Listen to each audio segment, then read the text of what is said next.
Okay, this is a video covering the secondary air injection sensor you see right here, or removal and replacement.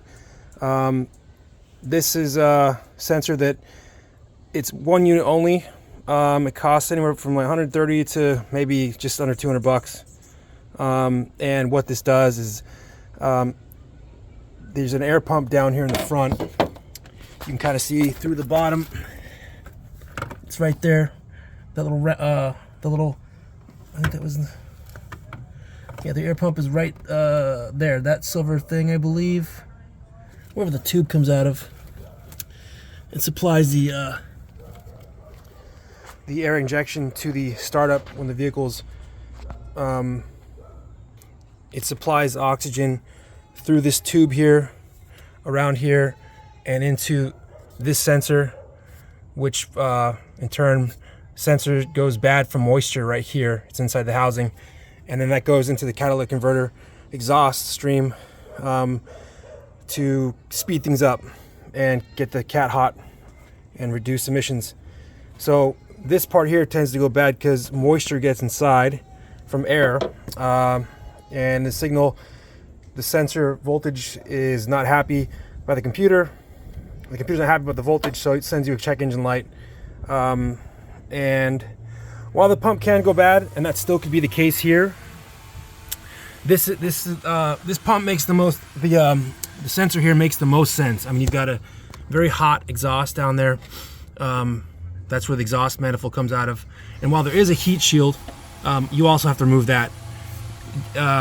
You know, there's still a lot of heat going on here, and a lot of moisture from the air coming in and out. And this is a 2009 model, and 2009, 2010 are different from the earlier years of the Chevy Cobalt. So your air injection sensor is going to be different than this one. However, same location. I think it's actually much cheaper too. So what does hold this on, as you can see here in the comparison, the replacement part here, we're looking at like this. How am I gonna get like that? So what holds it on is there's some studs here, 2 in the middle, 2 here, 1 here, and then there's studs on the outside that these bolts go onto, here and here. And there's a couple tricky parts to this. You're gonna want to take off part of this manifold shield. Actually covers is behind here, which is why there's a gap. See how it raises?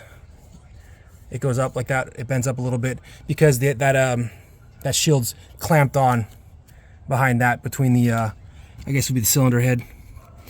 And then down here there's also another, you see this little hole right here. There's another stud, exhaust stud, that holds that one on. So technically there's 3 that hold it on, 2 in the middle here, and one on the one on this wire is so annoying, and one on the actual exhaust manifold cover heat shield. After that, it comes off pretty easy. But the hardest part about this, and I didn't even have to do it, I just realized I did cut these off. You want to leave these on. I cut one of them off. These are the clamps that actually hold the inlet tube onto here. So if you come down here and you look at this, you'll realize that this has kind of like a quick release type thing, right? So, well, the problem is this whole unit is on studs. So there's no real way for you to pull this off without really damaging something over here. So what you got to do is you need to come back, turn the light on so you can see a little better. You come back from this side,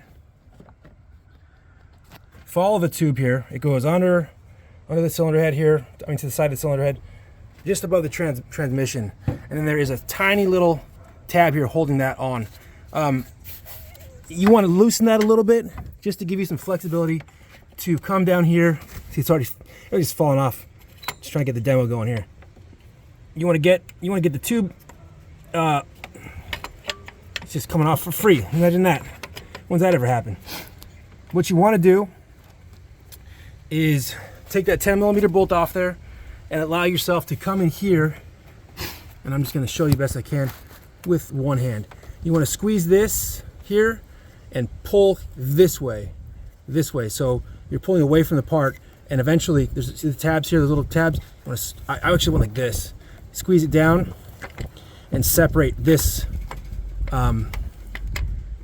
inlet tube from the actual part, and then everything comes off. So we think. Okay, now out comes the part. I always try to compare old stuff to new stuff. Everything looks good. You can actually see in here, it looks like there's a lot of some rust. I'm gonna get the light going. Just don't drop my new stuff. You can see on here, there's actually a little bit of a, if I can actually get that, let's see if I can get a better shot here. Maybe I can use this.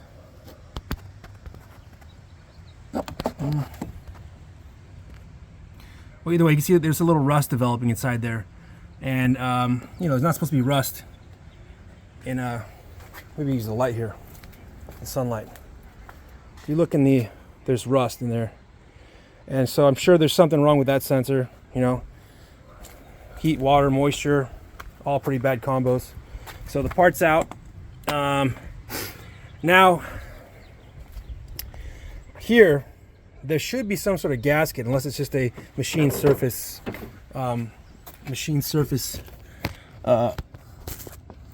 match. So yeah, it looks like it's just a surface match, because there was no gasket in the kit. Either that or I lost it, but it looked really tight in there. Like when I went to first go take the part off, that surface looked really, really tight. So I think it's just I'm thinking it's just going to be a surface match on that, no gasket. Because again, that's just air going in there, but I think, you know, it goes to the exhaust manifold and dumps air in there, so it's a very hot connection. You'd think there'd be something there, but I'm not seeing anything falling down here. I'm gonna look it up in a minute. Make sure to do your research on the stuff too. So yeah, that's it. The new stuff should go back in, just the reverse of that. Again, this was the trickiest part, really, getting this bad boy to loosen up and pop off from the little lip here. But yeah, don't be like me and cut this piece off right here, because you didn't need to. I almost did it to this one that I said there's got to be a way to loosen this inlet pipe up.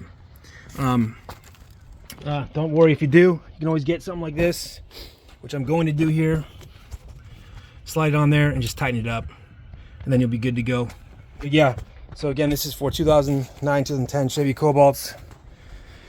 Once you get that done, you can clear your codes, erase your codes, and then see if it comes back.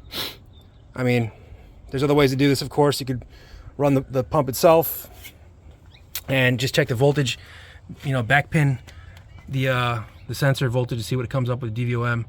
But if you're like me, I got a good hunch that that's the problem. All right, thanks for watching, and any questions, throw them in the comments. Thanks a lot.